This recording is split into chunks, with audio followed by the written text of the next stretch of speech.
Good morning all of you. तो आज जो हमारा लेक्चर है वो है स्ट्रक्चर एनालिसिस का सेकंड का, जिसमें हम लास्ट टॉपिक तक पढ़ चुके थे। हमने निकाली थी कि जो हम रिडंडेंट रिएक्शन के लिए जो रिडंडेंट रिएक्शन एच की वैल्यू फाइंड आउट कर रहे थे और वर्टिकल रिएक्शन वगैरह की वैल्यू फाइंड आउट कर रहे थे। आज को जो हमारा टॉपिक है वो है deflection caused by temperature change. जो हमारा टॉपिक है उसका नाम है deflection caused by temperature change in frames। हम फ्रेम्स के अंदर देखेंगे कि डिफ्लेक्शन कैसे कॉज्ड होता है, क्यों डिफ्लेक्शन, कितना डिफ्लेक्शन आता है, किसके कारण, टेम्परेचर में चेंज होने के कारण कितना डिफ्लेक्शन आता है फ्रेम्स के अंदर, हम उसकी बात करेंगे। तो सबसे पहले हम समझते हैं कि डिफ्लेक्शन कॉज्ड होता क्यों है टेम्परेचर चेंज के कारण। तो हम इसमें क्या देखते हैं कि change in temperature in the members, change in temperature in the change in temperature in the members, change in temperature in the members invariably cause deflection, invariably caused deflection, invariably cause deflection in an elastic structure, in an elastic structure even when no even when there are no load acting, even when there are no load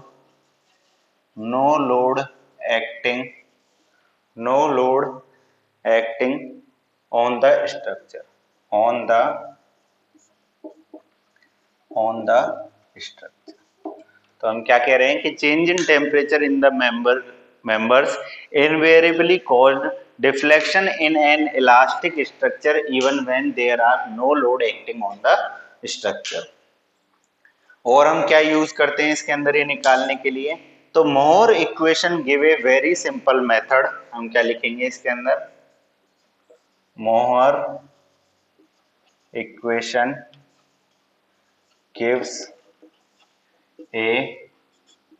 gives a very simple, Mohr equation gives a very simple method for equating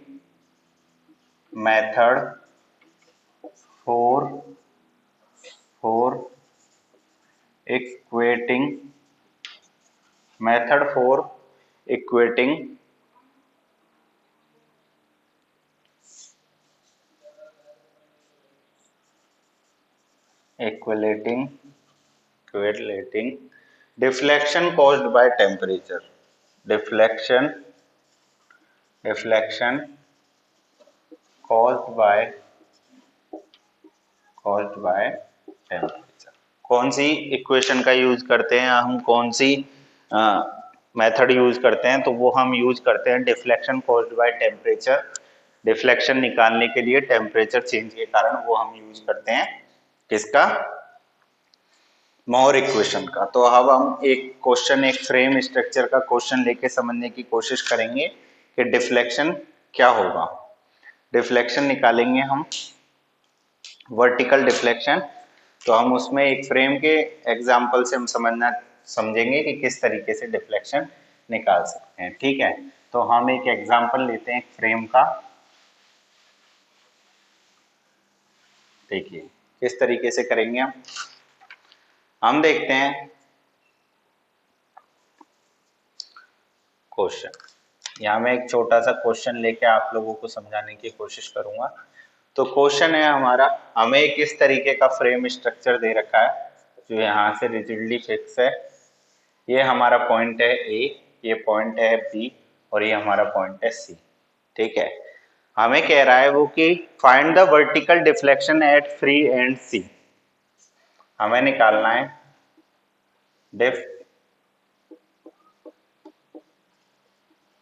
deflection at free end C पे हमें calculate करना है deflection. ठीक है, deflection at free end C पे। Considering axial deformation in the member take depth of the member. अब हमें जो डेप्थ ऑफ द मेंबर दे रखी है, ये हमें दे रखा है कि डेप्थ ऑफ द मेंबर जो हमें दे रखी है वो दे रखी है 600 mm दे रखी है। तो इस 600 mm को हम क्या लिख सकते हैं, 0.6 मीटर लिख सकते हैं, 0.6 मीटर लिख सकते हैं। और जो थर्मल कोफिशिएंट दे रखा है, थर्मल कोफिशिएंट ऑफ एक्सपांशन जो हमें दे रखा है, वो हमें दे रखा है अल्फा की वैल्यू, इसको हम लिखते हैं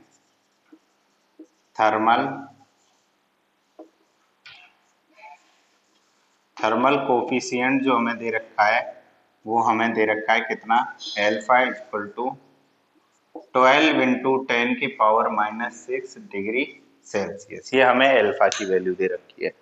तो इस तरीके से हमें एक फ्रेम स्ट्रक्चर दे रखा है। अब जो टेम्परेचर वेरिएशन और जो लेंथ दे रखी है, वो यहाँ से लेके यहाँ तक की जो लेंथ है ये है 3 मीटर, और यहाँ से लेके यहाँ तक की जो लेंथ है ये है 4 मीटर। टेम्परेचर वेरिएशन हमें कितना दे रखा है, इस फ्रेम के ऊपर तो दे रखा है 30 डिग्री, नीचे दे रखा है 10 डिग्री। ठीक है, इधर ऊपर दे रखा है 40 डिग्री और अंदर दे रखा है कितना, अंदर दे रखा है हमें 30 डिग्री। इस तरीके से हमें टेम्परेचर वेरिएशन दे रखा है। जो सी पॉइंट है बीसी के अबव तो दे रखा है 30 डिग्री सेंटीग्रेड, नीचे दे रखा है 10 डिग्री सेंटीग्रेड, ए बी के लेफ्ट हैंड साइड दे रखा है 40 डिग्री सेंटीग्रेड और इधर दे रखा है 30 डिग्री सेंटीग्रेड। तो सबसे पहले जो टेम्परेचर वेरिएशन होता है डेल्टा टी, इसको हम क्या लिखते हैं, T1 माइनस T2। इस ऊपर वाले को तो हम बोल देते हैं T1 और इसको बोल देते हैं T2। ऐसे ही ये T1 और ये T2। P होता है एक्सियल लोड, P जो हम मान के चलते हैं, यूनिट मान के चलते हैं axial load, axial load.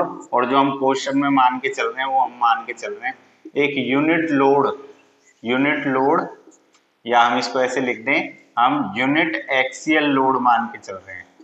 Unit axial load के लिए हमें फाइंड करना है। ठीक है, जो हमारे क्वेश्चन में था कि कंसिडरिंग एक्सियल डिफॉर्मेशन हमें करनी है और टेम्परेचर वेरिएशन एक्सियल डिफॉर्मेशन में हमें निकालना है। तो P हमारा क्या है, एक्सियल लोड है। और अगर हम एवरेज टेम्परेचर जो हमारा T है, ये है हमारा एवरेज टेम्परेचर। ये जो T है ये किसको डिपेंड करता है, एवरेज टेम्परेचर। इस तरीके से हम इसे नोटिफाई करेंगे। तो हम एक टेबल बनाएंगे, member, origin, limit, movement, delta T, pressure और टी को लेके, एक्सियल लोड और एवरेज टेम्परेचर को लेके हम एक टेबल बनाते हैं और उसमें हम देखते हैं हमें किस तरीके से इनकी वैल्यू मिलती है। तो मैंने सबसे पहले बात की, हमें सबसे पहले जो टेबल बनानी है वो किसके लिए बनानी है, हमें बनानी है मेंबर और उनकी लिमिट के लिए। तो देखो सबसे पहले मैं बात करता हूं मेंबर्स की। सबसे पहले मैं बात करता हूं, यहां लिखता हूं मैं मेंबर। उसके बाद में क्या लिखूंगा, ओरिजिन, ओरिजिन पॉइंट क्या है। उसके बाद में लिखूंगा उसकी लिमिट क्या है। ठीक है, मेंबर देखूंगा, ओरिजिन देखूंगा, उसकी लिमिट देखूंगा। फिर मैं बात करूंगा मूवमेंट की, एम की। ठीक है, उसके बाद मैं बात करूंगा किसकी, डेल्टा टी, टेम्परेचर वेरिएशन की। फिर पी एक्सियल लोड की और आखिरी में बात करूंगा मैं टी की। तो मैंने इसे तो क्या लिखा था, इसको तो लिख रहा हूं मैं मूवमेंट। क्या मूवमेंट होगा यूनिट लोड के कारण। टी को मैं क्या बोल रहा हूं, टी को मैं बोल रहा हूं टेम्परेचर डिफरेंस। पी को क्या बोल रहा हूं मैं, पी को बोल रहा हूं मैं एक्सियल लोड। और टी को मैं क्या बोल रहा हूं, इसको बोल रहा हूं मैं एवरेज, इसको बोल रहा हूं मैं एवरेज टेम्परेचर। तो इस तरीके से मैं चारों के लिए, इनके लिए एक टेबल बनाने जा रहा हूं जिसमें हम देखेंगे किस तरीके से वैल्यू है। तो सबसे पहले मैं मेंबर जो लेता हूं वो लेता हूं मैं सी से बी। सी से बी अगर मेंबर लेता हूं तो ओरिजिन पॉइंट क्या होगा, सी होगा। लिमिट कितनी है, 0 से 3, 0 से 3 है लिमिट। अगर मैं बी ए लेता हूं, बी से ए, तो ओरिजिन पॉइंट है बी और लिमिट है 0 से 4। इस तरीके से लिमिट है हमारी 0 से 4। अब मैं मूवमेंट की बात करता हूं। अगर मूवमेंट की बात करूं तो यहां पर मैं एक सेक्शन काट लेता हूं इस तरीके से, और ये सेक्शन काट लेता हूं कितने पे, x डिस्टेंस पे। अगर मूवमेंट देखूं मैं सीबी के लिए, तो मूवमेंट कितना होगा, x होगा। यूनिट लोड के लिए मान के चल रहे हैं तो ये कितना होगा, x। और अगर मैं बीसी के लिए बात करता हूं तो 1 यूनिट का लोड कितनी डिस्टेंस पे लगेगा, 3 पे, तो m की वैल्यू कितनी हो जाएगी, 3। अगर मैं टेम्परेचर डिफरेंस की बात करूं सीबी के लिए तो 30 माइनस 10 कितना होगा, 20 डिग्री। और अगर मैं यहाँ बात करूं 40 माइनस 30 की, तो यहाँ कितना होगा, 10 डिग्री। सीबी पे जो लोड लग रहा है, unit load, P axial load, वो कितना है, 0 है। और जबकि बी से ए पे जो यूनिट लोड लग रहा है, एक्सियल लोड, वो कितना लग रहा है, 1। 1 का मान के चले हम। एवरेज टेम्परेचर की अगर बात करें तो इन दोनों का एवरेज टेम्परेचर कितना होगा, 30 प्लस 10 अपॉन 2 कितना होगा, 40 अपॉन 2 मतलब 20 डिग्री सेंटीग्रेड। और अगर इधर एवरेज की बात करें तो 40 और 30 70, और 70 में से 2 का डिवाइड देंगे तो कितना आएगा, 35 डिग्री सेंटीग्रेड। तो इस तरीके से ये एक टेबल बनेगी, ये एक टेबल बन गई हमारी। Member, origin, limit, movement, temperature difference, axial load और एवरेज टेम्परेचर को लेके ये हमारी एक टेबल बन गई। अब हमें क्या करना है, इन सारी वैल्यूज को उठा के पुट करना है किसके अंदर, मोहर इक्वेशन के अंदर। और मोहर इक्वेशन दो तरीके से देखेंगे हम। इसको मिटा देता हूं मैं डायग्राम को, और हम डायरेक्ट सॉल्यूशन पे चलते हैं। ये वैल्यूज हम देख लेंगे, ये नोट कर लेना, ठीक है, स्क्रीनशॉट ले लेना, जो भी आगे देखो। अब हम दो तरीके से मोहर इक्वेशन का यूज करते हैं। एक तो हम करते हैं जब हम कहें नेग्लेक्ट करें, नेग्लेक्टिंग, एक्सियल लोड को नेग्लेक्ट करते हुए लिखें डिफ्लेक्शन। एक हम करते हैं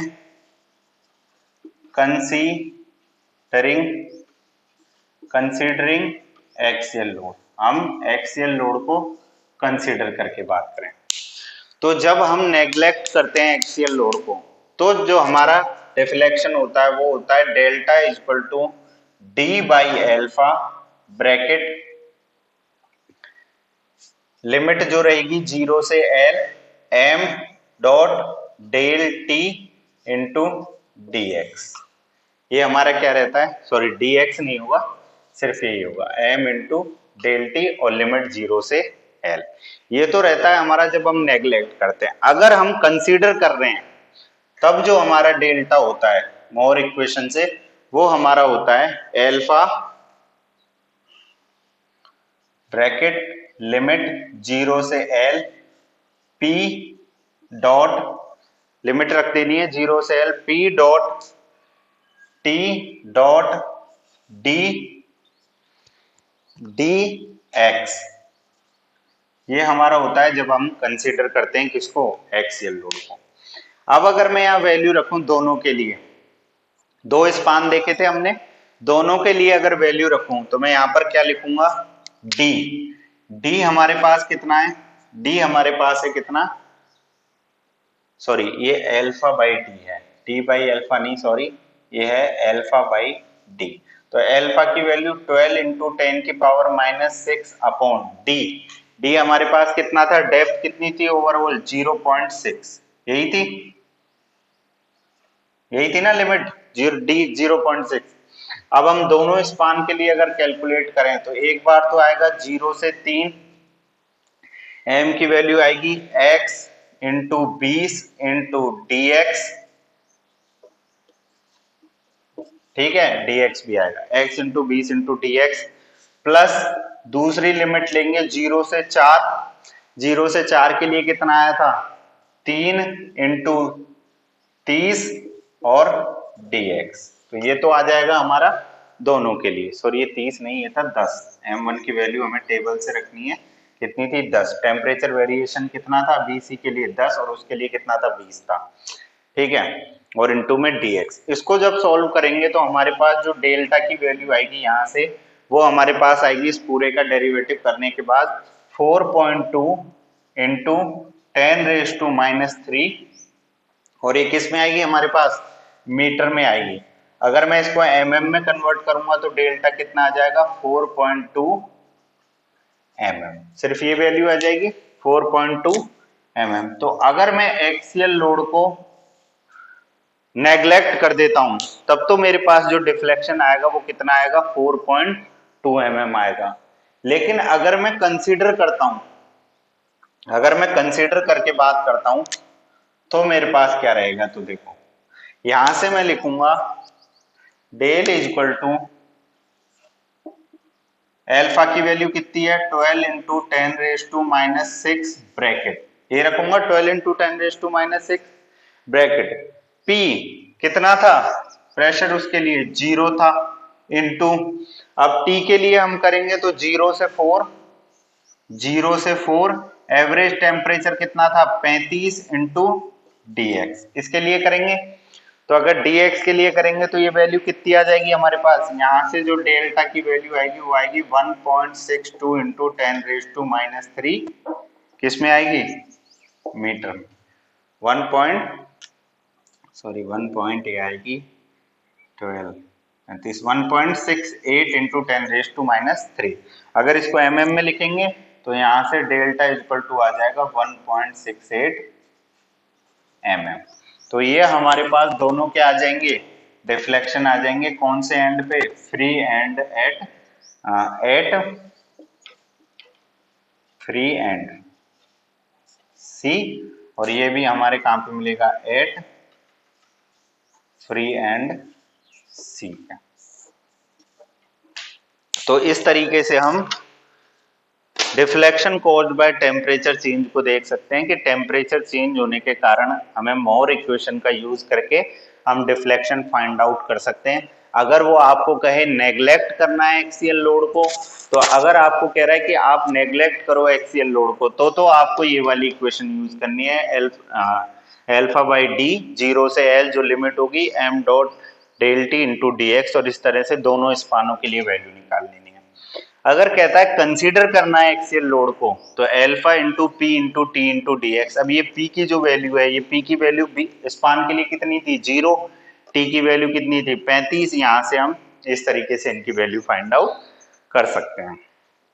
तो ये हमने देखा कि टेम्परेचर अगर चेंज होता है किसी भी फ्रेम स्ट्रक्चर में, उसके आउटर मोस्ट फाइबर पे और इनर मोस्ट फाइबर पे, तो हम उसमें देख सकते हैं कि किस तरीके से हमें डिफ्लेक्शन फाइंड आउट करना है। अब जो इसके बाद हमारा नेक्स्ट टॉपिक रहता है wind and seismic structure analysis के अंदर, वो हम देखेंगे इसके बाद कि हमें टेम्परेचर चेंज हमने निकाल लिया कि हमारे पास क्या वैल्यू आती है। उसके बाद हमने रिडंडेंट, इससे पहले हमने रिडंडेंट फ्रेम स्ट्रक्चर देख लिए थे कंप्लीट। इसके बाद जो हमारा रहता है वो हमारा रहता है आईएलडी डायग्राम। अब हम इसके बाद जो हमारा नेक्स्ट लेक्चर रहेगा उसमें हम इन्फ्लुएंस लाइन डायग्राम के बारे में पढ़ेंगे कि किस तरीके से हम स्ट्रेस, स्ट्रेन और रिएक्शंस के लिए आईएलडी डायग्राम ड्रॉ करते हैं। तो आई होप आप लोगों को यहाँ तक समझ आया होगा, आज का ये न्यूमेरिकल समझ आया होगा। Thank you so much.